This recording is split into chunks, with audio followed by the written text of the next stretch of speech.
Masasaksihan natin ngayon kung paano nga ba nila gagawin ang pag-rescue. Kapag tumunog yung ni-rescue nila na agay, minus points yan. Sa ganitong camping, talagang enjoy ang lahat kasi marami talagang gagawin ng mga adventure. Katulad nito, gumagawa sila ng pyramid formation. Sa camping, hindi lang puro adventure. Meron din tayong tinatawag na counselor's time na kung saan nagkakaroon ng pagkakataon ng mga campers na i-share ang kanilang mga karanasan sa kanilang pamilya.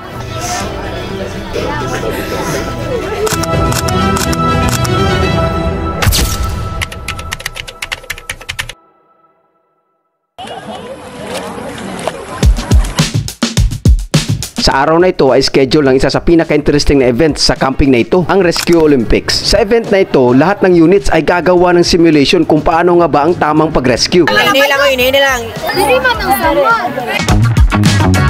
Ang mangyayari sa activity ito, hahanapin nila yung kanilang i-rescue. Tulad nito, dito yung pangalan.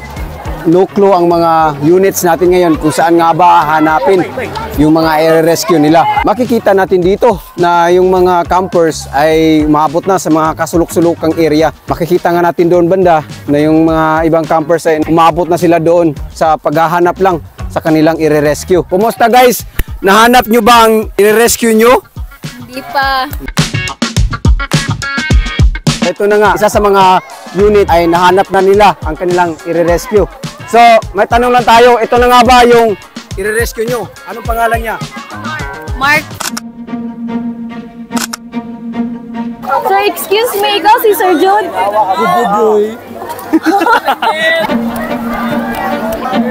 Excuse me, ma'am, ikaw Sir Jude? Ma'am, ikaw si Sir Jude?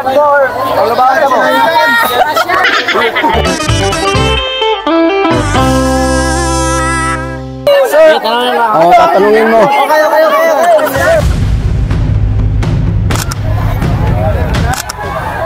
Ang challenging dito ngayon ay napakarami ng mga units, 100 plus.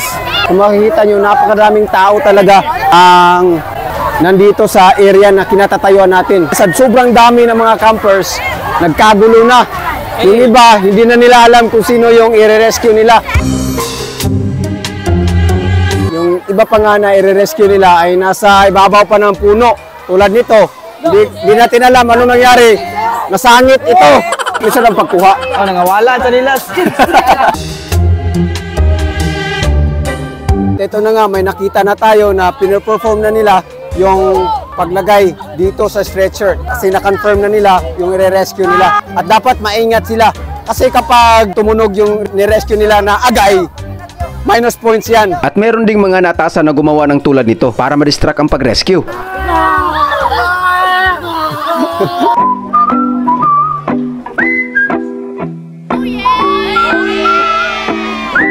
Siya nga pala, kung makikita nyo, may mga bandages na at splint itong mga ni-rescue nila. Isa ito sa mga dapat nilang i-perform bago ilagay ang pasyente sa stretcher. Uno, dos, tres.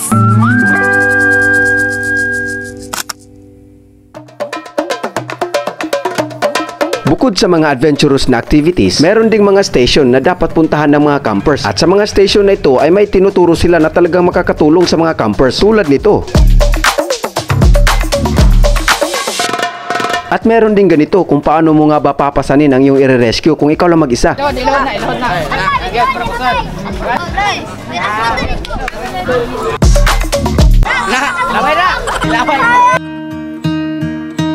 Sa camping, hindi lang puro adventure. Meron din tayong tinatawag na counselor's time na kung saan nagkakaroon sila ng pagkakataon na i-share ang kanilang mga emotional problems sa kanilang family. Dili sad kayo mi close. Kay usahay, sige ming gaaway.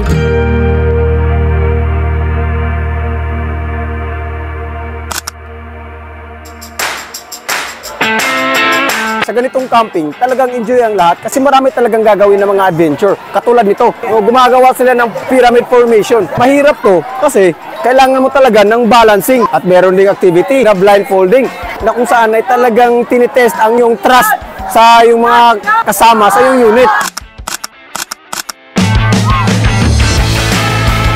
Ipapasa mo lang yung tabo na may lamang tubig, nagamit lang ang paa, may laman talaga. Pinapasa nila yung niyog sa pamamagitan ng paa. Mahirap to kasi paa ang gagamitin. At kapag campers ka, kailangan hindi ka talaga matatakot sa putik. Masaya ba kayo sa ganitong activity? Sobrang saya, sir. Sir, ano masasabi mo kahit maputik ka na? Masaya pa rin ako kasi naka-activity na yun ngayon. Woohoo! Meron din tayong nakikitang activity dito na kung saan ay bina-blindfold yung isang member ng unit pagkatapos ay magdadala siya ng tubig. So dapat may ipasok niya yung tubig dito sa bote. So mahirap yan kasi wala kang nakikita. Kailangan ka lang i-guide ng kasama mo. At talagang makakaligo ang yung kasama kapag hindi. Ano masasabi mo? Kapoy! Ano masasabi mo sa ganitong activity? Okay, lapok! Kung napay camping sa sunod tuig, mo balik pa ba ka? Yes, sir. Indot kayo, lingaw. Kung sa'yo mong rason na nung niani ka sa camping? Para maka-experience of dagan and maka-learn about more pangan. Sa activity, ano natutunan mo?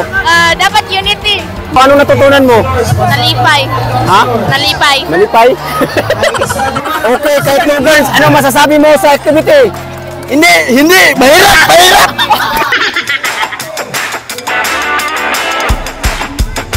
Kung sa'yo na-learn ni mo atong activity? Dapat na teamwork and unity.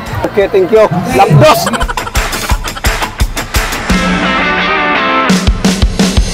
Para ni mo, unsay pinakalisod nga activity na Walay lisod kay Shout out, Mr. Red! basic tanan.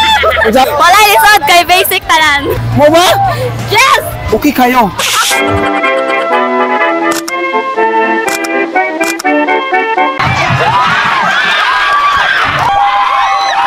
Ang angas diba, nakasplit pa yan habang ginagawa ang nataying. Sa araw na ito ay ginaganap ang nataying competition. Perform! Go Hits Go! Go Hits!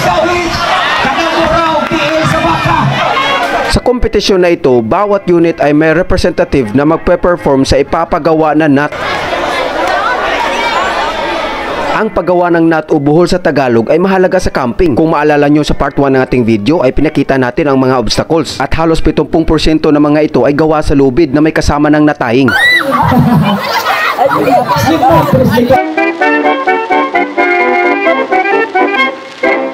Kakaiba naman ang nataying nila dito kasi ginawa ng kambing ang isang kasama nito.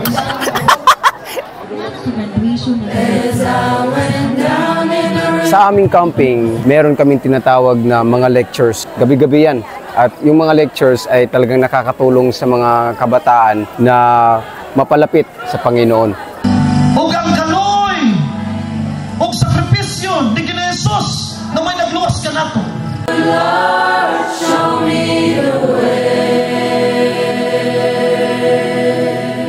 Isa sa kagandahan sa camping na ito, gabi-gabi may programa para sa mga kabataan. Tulad nito, sa ating likuran, tinatawag itong creative presentation. Sa programang ito, nabibigyan ng mga kabataan na ipresenta ang kanilang mga tinatagong talento.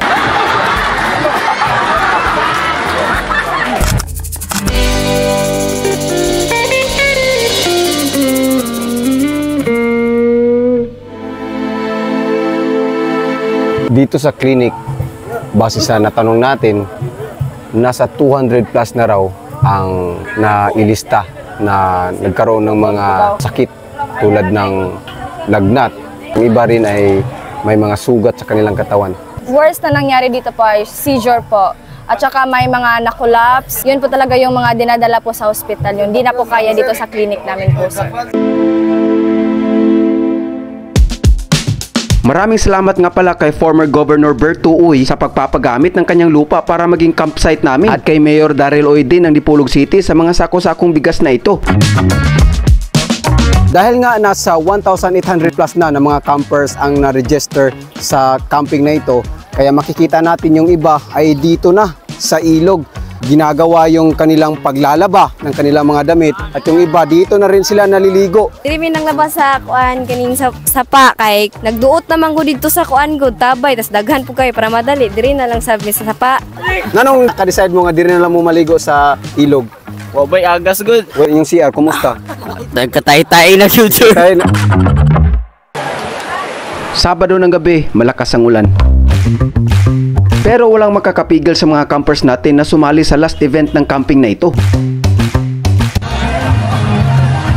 Eto ang social night. Ito ang pinakahihintay ng karamihan ng mga campers natin. Sa gabing ito, may chance ang mga campers natin na maghanap ng kanilang partner para sa mga gagawing activities na talaga namang mapapalapit kayo sa isa't isa.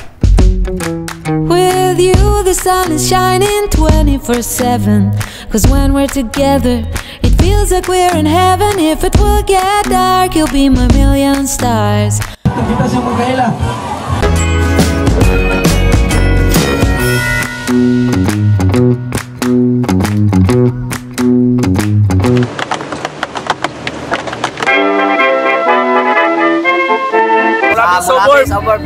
Wow!